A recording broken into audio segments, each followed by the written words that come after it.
አሜሪካ ዘለንስኪን ከዩክሬን ልታስኮበልለው ማቀዷ እጅግ ሚስጥራዊ መረጃ ሾልኮ ወጥቷል። የሩሲያ ጦር ግስጋሴ ያስፈራት አሜሪካ ዘለንስኪንን ከዩክሬን ለማስወጣት ማቀዷ አሁን ማምሻውን ወጥቷል። ዜናው ይዘነዋል። በዚህ መሃል ጀርመን በሩሲያ ጦር ልትወረር ነው የሚል ዜናም ወጥቷል። ሰላማችሁ ይብዛ ውድ የአራዳ ዴሊ ቤተሰቦች፣ ከላይ በሱ የነካናቸው ዓለም አቀፍ ዜናዎች በትንታኔ እናያለን። አብራችሁን ቆዩ። ይህ አራዳ ዴሊ ነው። ዓለምን ጉድ ካስባለው ዜና ስንጀምር የሩሲያ ጦር ግስጋሴ ያሰጋት አሜሪካ የዩክሬኑን መሪ ከዩክሬን ዋና ከተማ ልታስወጣ ማቀዷን የአሜሪካ ከፍተኛ የጦር መኮንን አጋልጠዋል።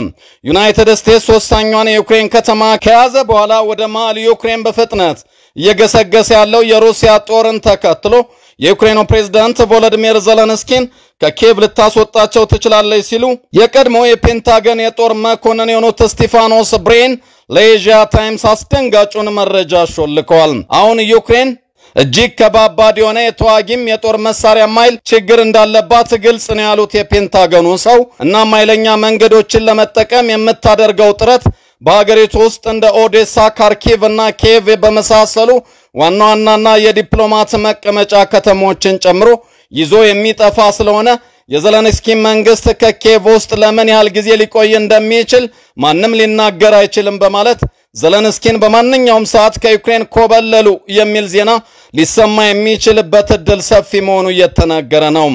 የፔንታጎኑ መኮንን እንዳሉት ከሆነ መሬት ላይ የሚታየው የሩሲያ ወታደራዊ እድገትና ጦሩ በከፍተኛ የመዋጋት ሞራል ላይ ሆኖ መታየት በዩክሬን በተቃራኒው ከዘለንስኪን ቤተ መንግስት አንስቶ በመላው ዩክሬን ያሉ ነዋሪዎች ጦሩን ጨምሮ በዚህ ውጥረት ውስጥ ሆኖ ዩክሬን ውስጥ ምርጫ ለማድረግ ያቀደው የዘለንስኪን መንግስት ላይ ያላቸው እምነት ክፉኛ መሸርሸር በዩክሬን ውስጥ ዳግም ለሩሲያና ለፑቲን ሰጥ ለጥ ብሎ የሚገዛ መንግስት ይዞ ሊወጣ ይችላል የሚል ስጋት በአሜሪካ መንግስት በኩል መነሳቱን በማስታወስ አሜሪካ ለራሷ ስትል ዘለንስኪን ከዩክሬን ልታስኮበልለው እንደምትችል ተነግሯል።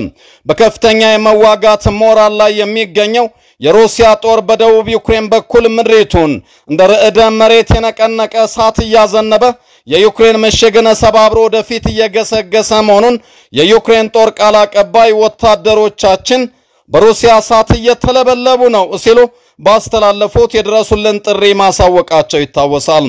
የቀድሞው የፔንታገን ባለስልጣን ቀጠል አድርገው አሜሪካና ኔቶ በዚህ ሁኔታ ውስጥ የቀሩት ጥቂት ጥሩ አማራጮች አሏቸው። እሱም ልክ እንደ አፍጋኑ ጦርነት ከዩክሬን ምድር መሳሪያዎችን ረብጣ ዶላርን አይንና ጆሮአቸውን ነቅለው ራሳቸውን ማዳን ነው ብለዋል። እንደሳቸው ገለጻ ጦርነቱ በዚህ መልኩ የመቀጠል እድሉ የተመናመነ ነው።